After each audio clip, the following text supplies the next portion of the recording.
Arthur the King by Graeme Fife, with music by Stephen Foe. Part 1, Merlin, with Keith Baxter as Arthur, man and boy, Anna Massey as Morgana Le Fey, and Paul Scofield as Merlin the magician.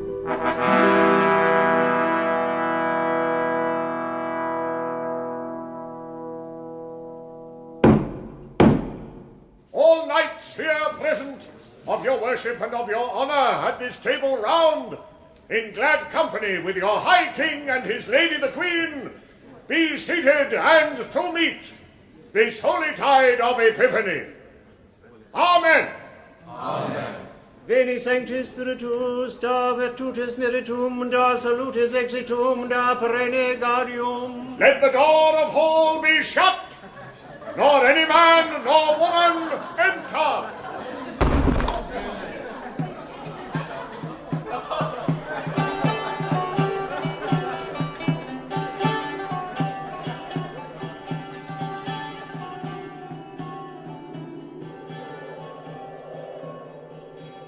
And what does Arthur know in his feasting of the sleeplessness I endured last night, and will tonight, and every night of this century and the next?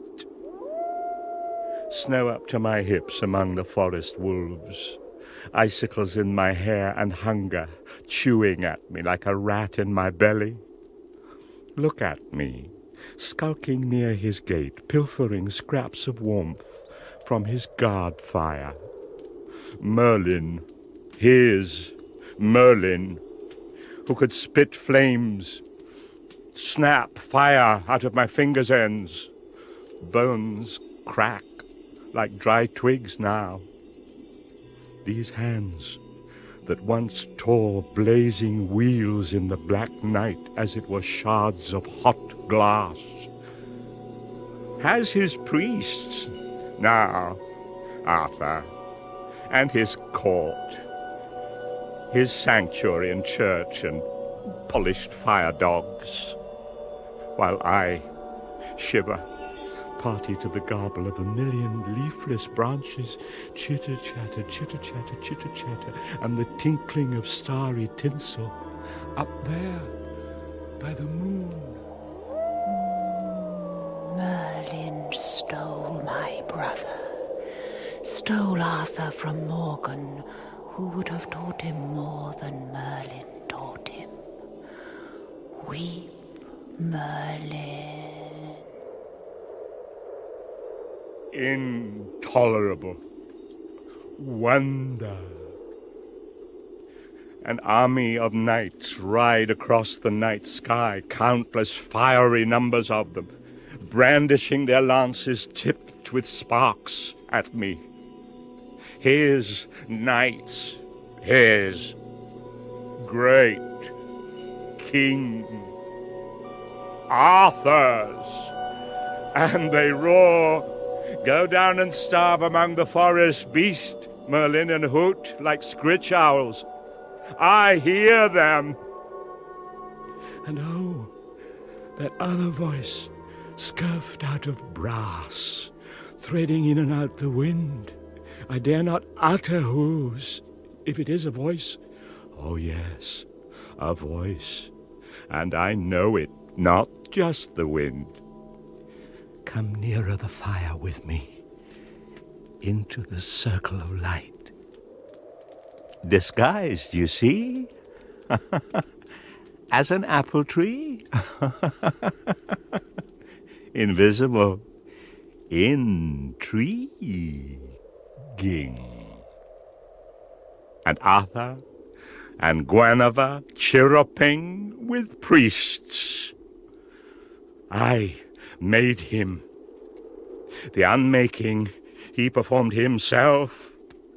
Arthur.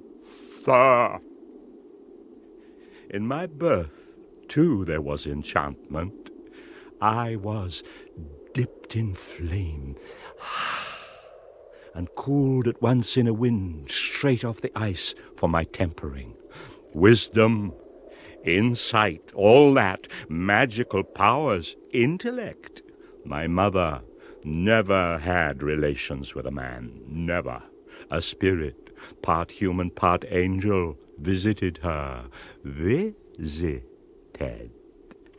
in secret, innocently, in Merlin, reached the ears of Vortigern the king, Vortigern the tyrant.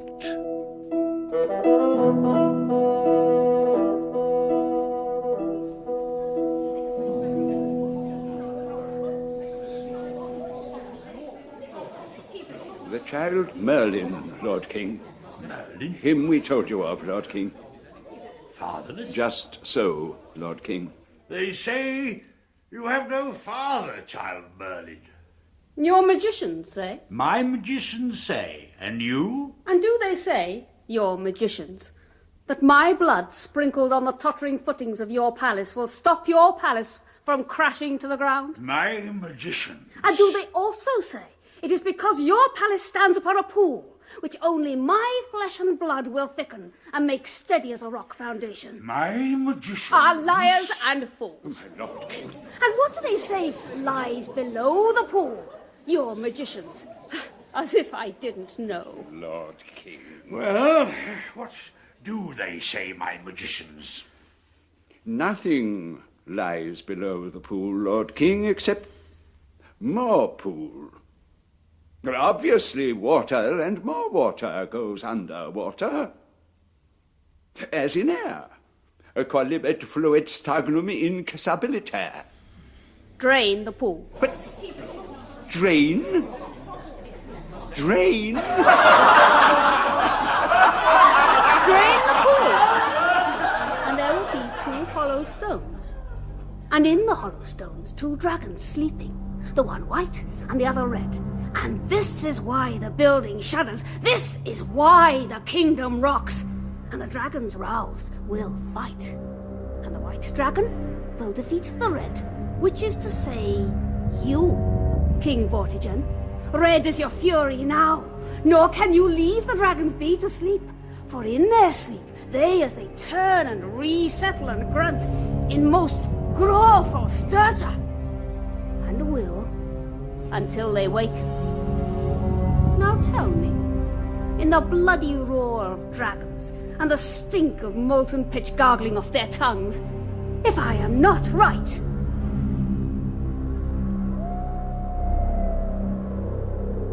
It was my first encounter with kings, and was I not right?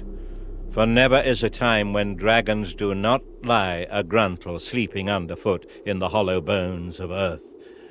Listen. Weep, Merlin.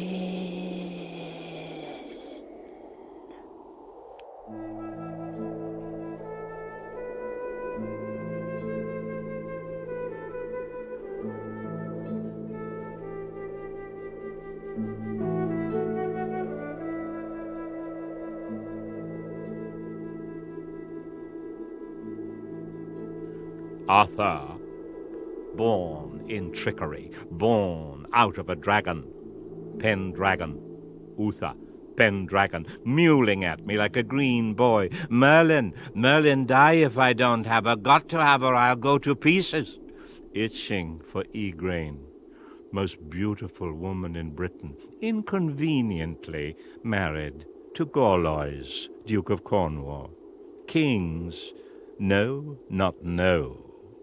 Had to have her, would have her, if I had stopped it then. The whole calamity, conceived in lust, perpetuated in lust. Merlin, imp of the devil, abracadabra man, coloured puffs of smoke man, man. But there is, alas, this about my magic. I can read the future, and I can unmake and remake the present, but When I'm engaged upon the one, I cannot do the other. I cannot reach both ways. The past is of no interest. Anyone can claim the past and remake it entire. Most do. Give me, Igraine, he pleaded. Undo the present, wizard Merlin, he begged. Oh, yes, I thought. Undo her girdle and your breeches. Merlin, do you hear me? I will have her. It bodes no good. Death, no good. For out of it will come... A high Tintagel, perched like a royal gerfalcon she is, glinting eye and proud silk plumage, full gorged. Get me in there, Merlin.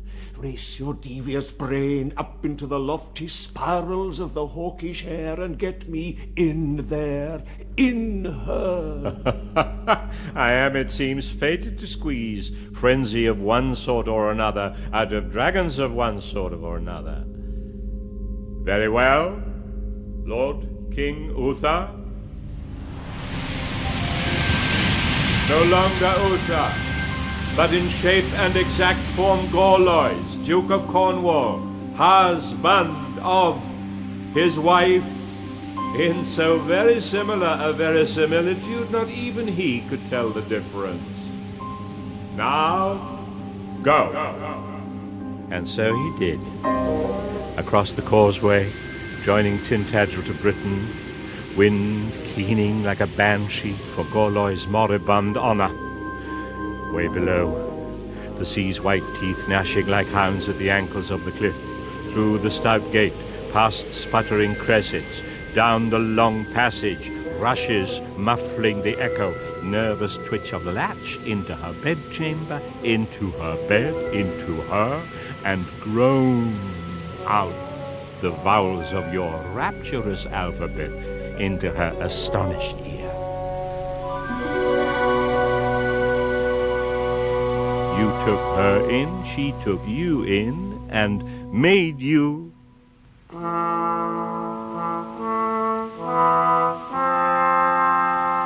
Arthur. As of course I knew, and why I'll send you. All my doing. From start to finish. To make a son from the loins of Uther Pendragon. To put, finally, everything right. Secure the kingdom. Arthur, undisputed king. I told him, do with her. But this son of your ado, Uther, oh yes, there'll be a son into my keeping, for my nurture and instruction, lodged with me, away from kings, till the time comes. Very well. The golden age, all my doing. Your doing. You're doing. You're doing. Fool. No. Leave me be. Tormentrix. Homunculus Merlin either can do magic or can look into the future. Either can make glass and break it, presumably, or can look through it, but cannot do both. Not both. One or else the other at the same time. Can't do both, Merlin. Try again. Spit fire, Merlin, and I will put it out your raging furnace. My breath as thin as I were long years asleep, and it would hardly mist a crystal over. Fire and flame, Merlin. You know my fire and flame. Leave me be. Disguised as an apple tree, toasting the dry bark of your shins at the dying embers. Remember, Merlin? What I tell you stirs up a memory, raking up my fire and flame. Stole Arthur from me. I would have taught him. Your golden age. Fool's gold, Merlin. Thunder! Flame! Thunder! Then roll your clouds up tight into my fist to shy at her. Too slow, Merlin. The wind is not yours. I ride the wind. See, rouse up the monsters from your bed and lash in over the surf drifts and the gravel beaches. Nimue, come, Nimue of the Chamber of Glass.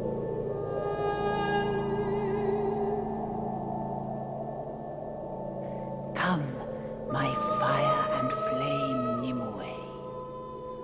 All it took to undo your clumsy, thick-fingered magic, Merlin. The ministrations of my sweet messenger of allure. Come, Nimue. And say to Merlin. No. And say to Merlin as fire and flame burn bright in the chamber of glass. Sun, moon, and torch fire and flame, lock him up tight. Lock him and wall him away, so that when he speak, none shall hear. And when he try his magic, none shall move.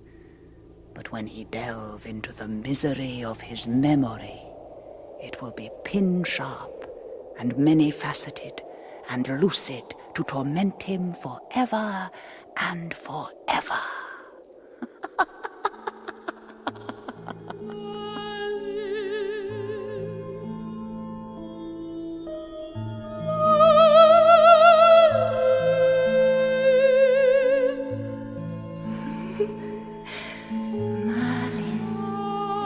Son of mother fatherless, Merlin.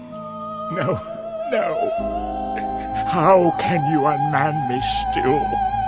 How take my power from me?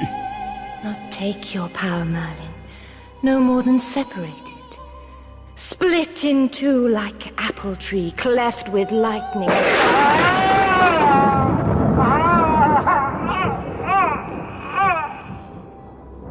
And mended with balm and theriac and gentle warbling of birds and music. Ah, Merlin sundered. Are you back together now? Your poor frailty mended?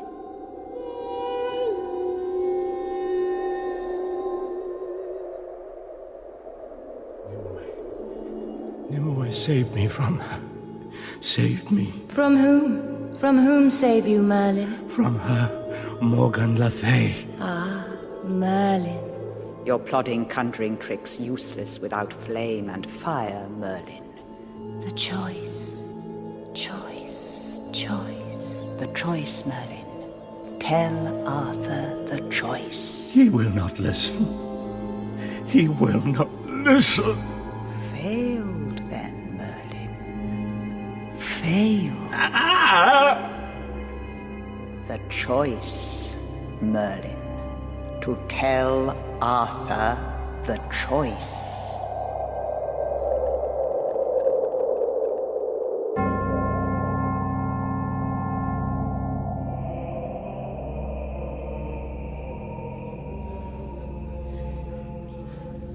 Barons and lords, princes and chieftains of Britain, Uther Pendragon is dead, with no heir or issue. No, listen. It is for you to choose a king, by God's will, as it is revealed. I called them. I summoned them. By Christmas. To an oak grove it should have been. The Archbishop would have the cathedral. In an oak grove they would hear the name whispered in the rustling leaves. So it was a cathedral setting for the wonder. Hocus pocus. Yes, the wonder. But you know all about that. Sword in stone. Uh-huh. Hocus pocus, druid. Mind what you say. Ah, you priests of God. Of Almighty God, maker of heaven and earth, who speaks to us, his children, in the voice of thunder. And where do you suppose the thunder comes from? Have a care. Well, priest, here. Blasphemy! Be warned, Druid. By you, priest? Priest, by God! And what powers do you have? Keep your hands apart. Retrome satane. What is that? Go and see if you cannot divine. No one is stopping you. Go and see.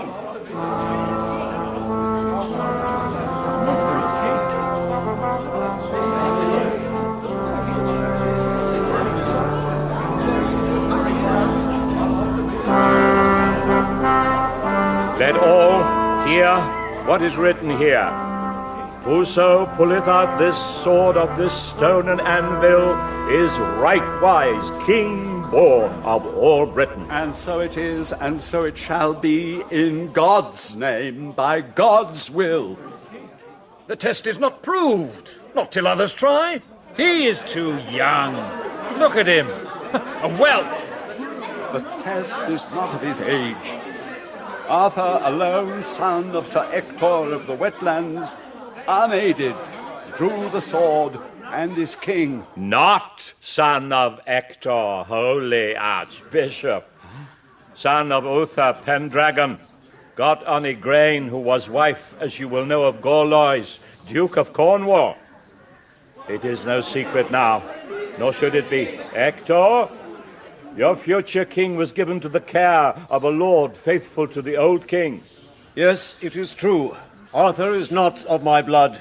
He was in my guardianship only. At whose bidding? Yours? Mine. And Uther's. And mine?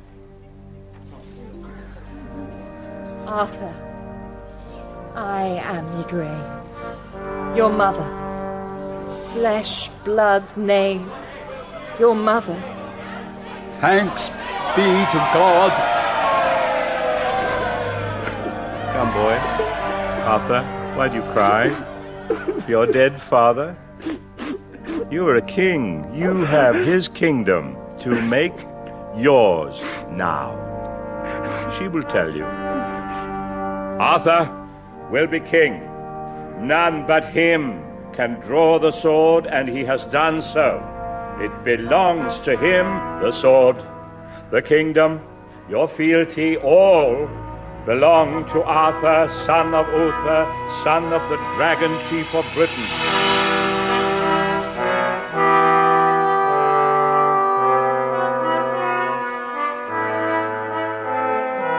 Swear allegiance, each and several, you who will be his best knights and his lords closest to him, to knit together the scattered puissance of this kingdom into one power, Arthur the King's. The king with you, his true knights and Britons, or else go off, the lot of you, and squabble over his leavings like a crouch of burglars.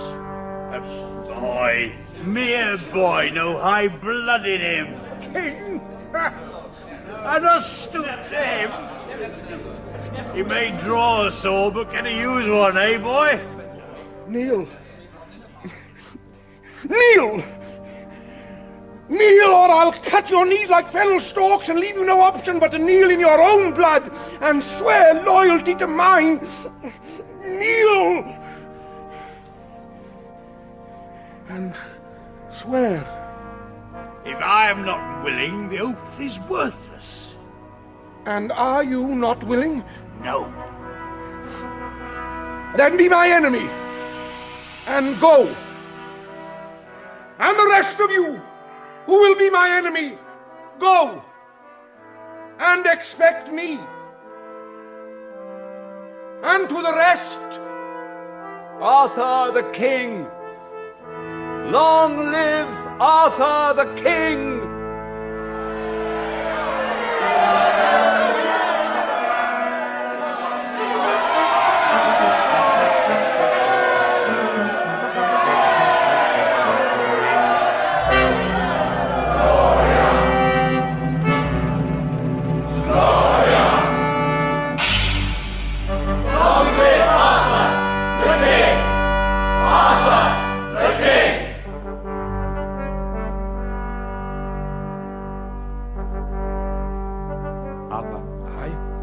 You must have a sword. I have a sword, No, not the sword of taking your kingdom.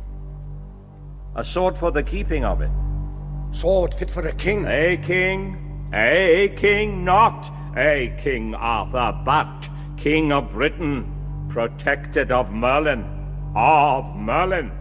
who will instantly mark, usher aside the mists, and show his Arthur there, the lakeside.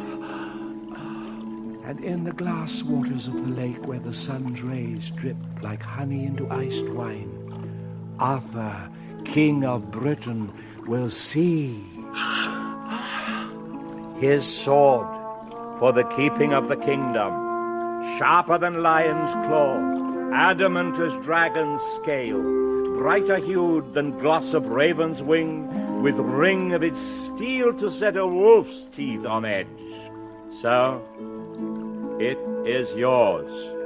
Mine. The lake damsel's hand will render it to none but you. Wade out to her. Go on. Is it shallow? To my chest only. Ah, the water is 10 fathoms deep where you stand. Merlin. Wade on. Well? The water is freezing all of a sudden. Take the sword. Yes. Hands. Caledwulf, the sword is called. Hard steel. Caliber? Excalibur? Not Excalibur. Khaled. Excalibur! Excalibur! As I say it. A sneeze is a good omen. And my name for my sword. My sword that will draw blood from the wind, that will fall swifter than dewdrop in June when the dew is heaviest. Excalibur! And if you had to choose? Choose? Between sword and scabbard? Between sword that will cut any steel, and so long as you wield it, make your power its power, and scabbard, that so long as you wear it, none can wound you, nor take any blood of you, not a drop. Which would you choose? Sword. Sword! Then, Arthur, you choose ill. Ordinary power, such as any rapscallion might pluck down like a dry leaf in autumn and crumple to tatters between his fingers. Easy one. You made me choose. I would have both. You cannot have both. Man, woman. King, queen. Separate. Now that is odd. My sister, Morgan, said quite the opposite. Morgan, she is mischief. Do you think that? Why, her hair stays raven black.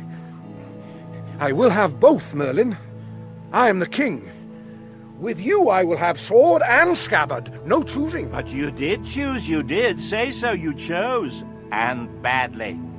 Shied away from what is dark and hard won. Sheath that swallows blade.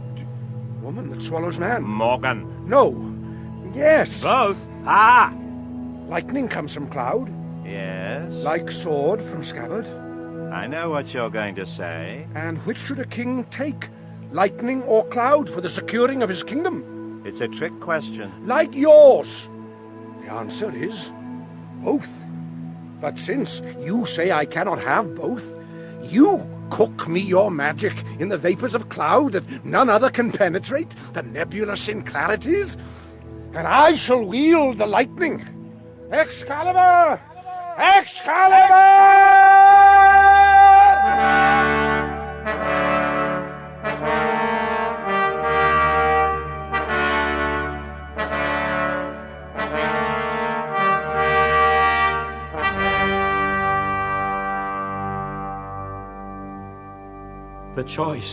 The choice had to be made. Who says so? You? Partly. Then partly not you. Partly. I cannot draw together the two halves of your power, Arthur, if you will not. The power in knowing, not doing. Yours to know, mine to do, which I do best. Ah. Which for all your knowing, you know nothing about. Ah. Only I need your other knowing. When it suits you. No, when it's needed. And who is to know when it's needed? You. Then know this, Arthur, the king by my guidance, that in the final battle near the blue stones on the open plain, your own son, called after the mordant serpent's tooth for his treacherous biting, and for his Mordre murder, will stand arrayed against you. Know it, because I know it. And he will be born on May Day. Know it. Son, then I will have no son. Here will be my son of bright steel. What king will have no son? I will have no son, as my father knew no son. For the kingdom. Not the kingdom, Merlin. My kingdom. My kingdom. Like my swords of the stone, of the lake. Excalibur, born to one.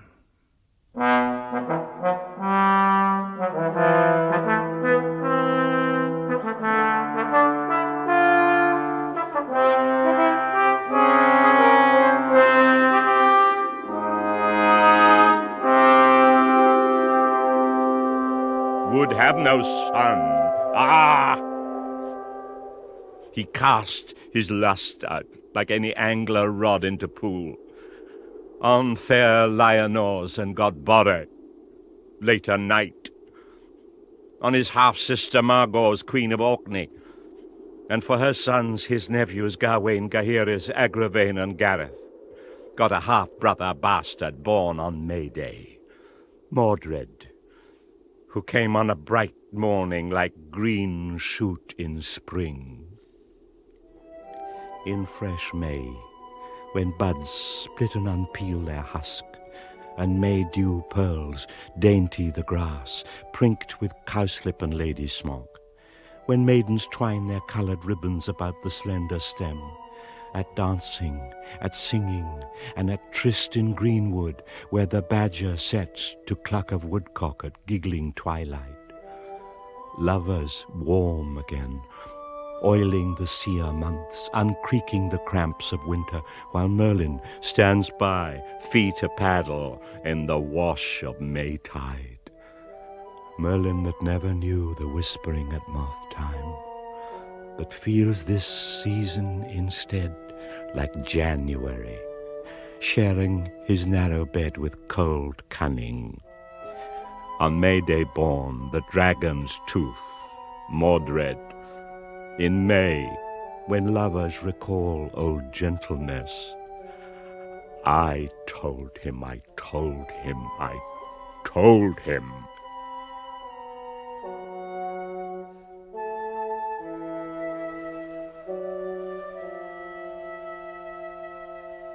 Bring them, the children, every one born on May Day, every lord's son. Bring them by ship, by sea, on pain of death, to me in Caerleon. And from every corner they were sent, from Magos in Orkney, Mordred, and the ship carrying them round the coast drove fast against a rock and sank and drowned them all.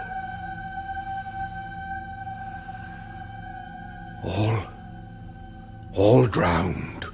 All save Mordred, who was saved, and like his father cared for by another until he came boy into man himself, and was brought to court like Arthur his father before him, to wait. The blame of all the innocents lost they laid on me.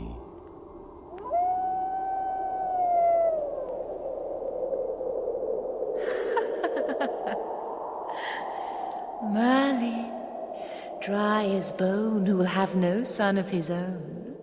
Merlin, only memory shrunk in thought, like flame into ember. Yes, but not even you can destroy memory of me, Morgana Le Fey, jealous. Jealous? As dry of seed as Merlin. Old lust scabs us like cold sores. Weep, Morgana Le Fey, for your dead prince, Accolon of Gaul, killed by Arthur. For dead Accolon, slain by your brother, your love, who never more comes naked to your bed. Even with Arthur's sword you stole and gave him, killed by him, my Arthur. Weep for dead Accolon, Morgana Le Fey. Weep. Weep for them.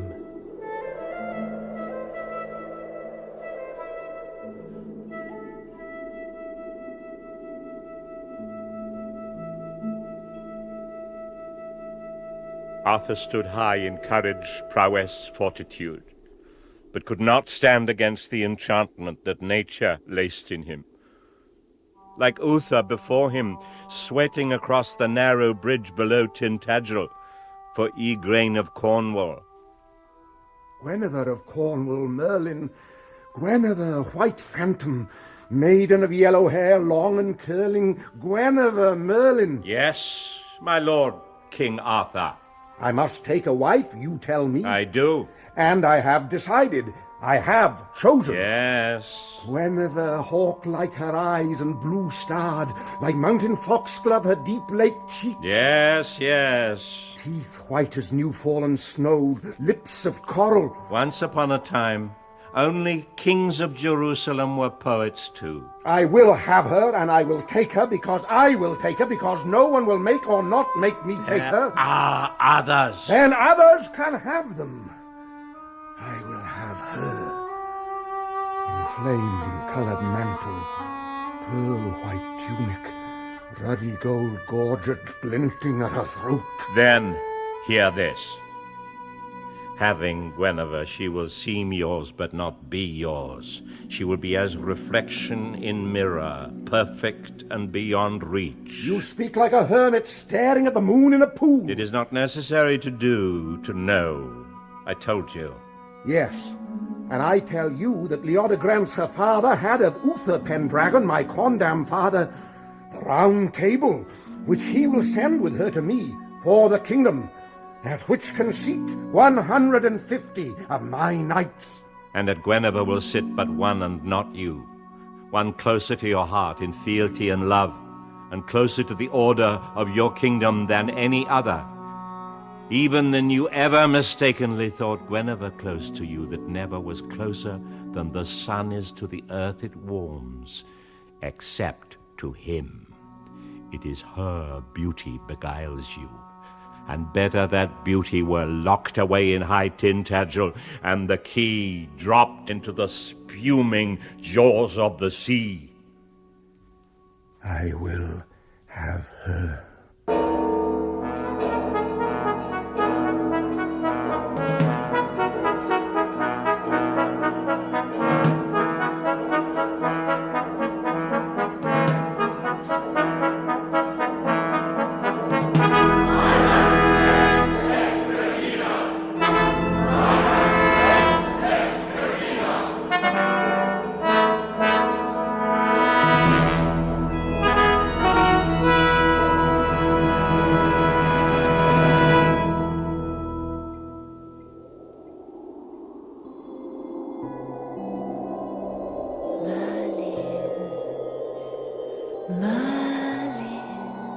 Feasted at his symbol of royalty, her gift, and took her to his bed, wherein he laid out all the kingdom, his gift. Merlin, Merlin. No, temptrix.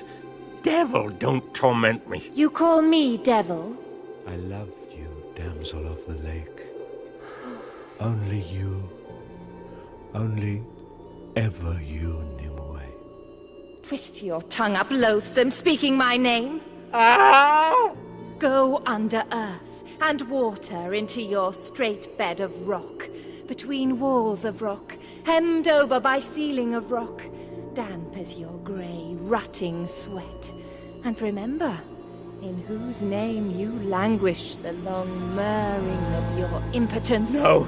In hard rock tombed in. In hard rock tombed in, Merlin, thief of my brother's destiny, my destiny. Arthur, beware the woman, and Morgan who will steal the sword and scabbard and Lancelot of his manhood. Beware, for the kingdom. Tongue a fire-brown dead leaf, throat a moistless pipe. Your words flutter like blind moths seeking a way out. No way out. Arthur! Hear me! Beware! Hear me! You are but phantom now, Merlin. Nimue bed would have made you immortal and rendered her a dying thing. But you must know that. You are both phantoms. You in the world of dark, she in the world of light. Your fire dwindles, Merlin, and will thin out to a tininess of candle flame and expire. You will live, but in transparency as of glass, shone through by sunset and sunrise, and pale electric of the moon. Arthur! Hear me! Heard of none. None. Howled at by wolves. The sound giddies away like fugitive Merlin, chasing trick of the cloud, up, up, up into the blue sky, and lost. Lost, Merlin. Lost.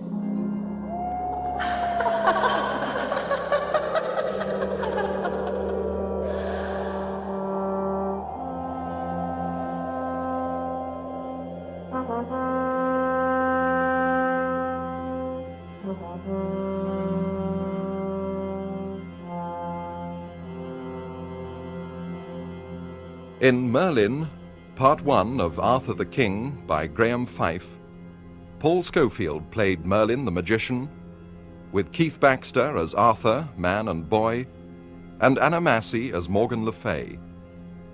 Jill Lidston was Merlin the Child, Tara Dominic, Nimue, Michael Kilgarriff, Sir Kay, Michael Graham Cox, King Vortigern, James Green, Uther Pendragon, and John Moffat, the Archbishop, with Brian Miller, Simon Treves, and Vincent Brimble. The music is by Stephen Foe. Arthur the King is directed by John Powell.